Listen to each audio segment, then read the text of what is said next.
Hello everyone, it's my greatest pleasure to speak with you today about Export Development Canada and our performance in 2019. But first, I want to take a moment to acknowledge the pressing matters that EDC, its customers, and Canada is dealing with right now. When I spoke to you at this time last year, I was in my first months as President and CEO. At the time, we were making changes to our organisation, preparing to have more impact from more Canadian companies than ever in our history. 1 year later, an EDC is having a big impact, but in none of the ways we could have foreseen. EDC's objective today is to help all Canadian companies weather this unprecedented economic storm and be ready to find success again when the recovery begins. When that time comes, EDC will continue to be there, ready with the financial solutions, advice and knowledge that so many Canadian companies have come to rely on. When I look back on 2019, I think of it as a year in which EDC strived not just to do more business with more Canadian companies, but to do business differently. Early in the year, we launched 2 important policies.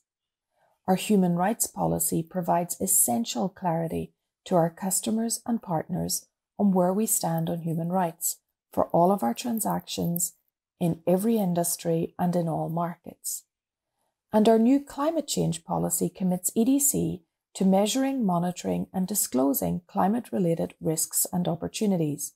It puts climate change considerations at the heart of our business decisions, and it puts EDC among the world's leading export credit agencies when it comes to climate change initiatives.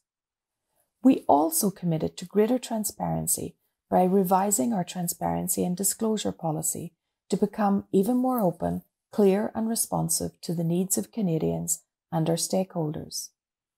In 2019, EDC also continued to show leadership in the area of clean technology. Since 2012, we have facilitated over $9 billion in Canadian clean tech exports, maintaining our ranking as Canada's single largest financier in the sector. We also continued to expand our list of knowledge and advisory services, partnerships, webinars and workshops, among other initiatives. For our series of webinars on Canada's free trade agreements, we welcomed almost 3,000 registrants, eager to understand the opportunities for seeking success in international markets. And speaking of opportunities, last year we also opened new offices in Chicago and Atlanta.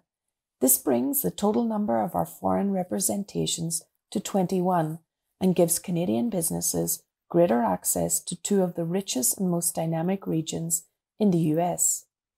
Here at home, EDC actively supported diverse and inclusive entrepreneurship, helping to facilitate $1.1 billion in business for women-owned and women-led, cumulatively since 2018.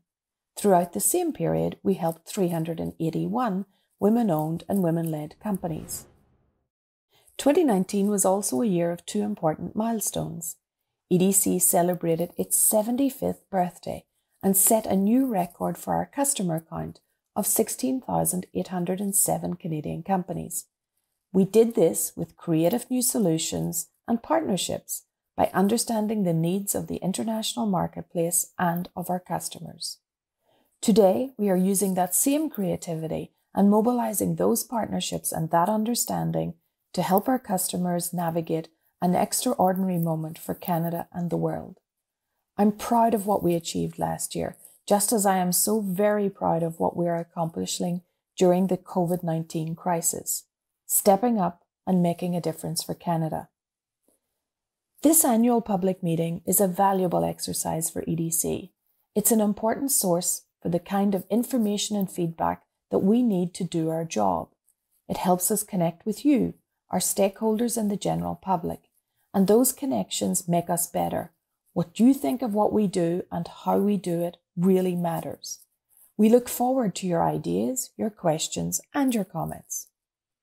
Thank you for your time. Stay safe, stay healthy, and have a great day.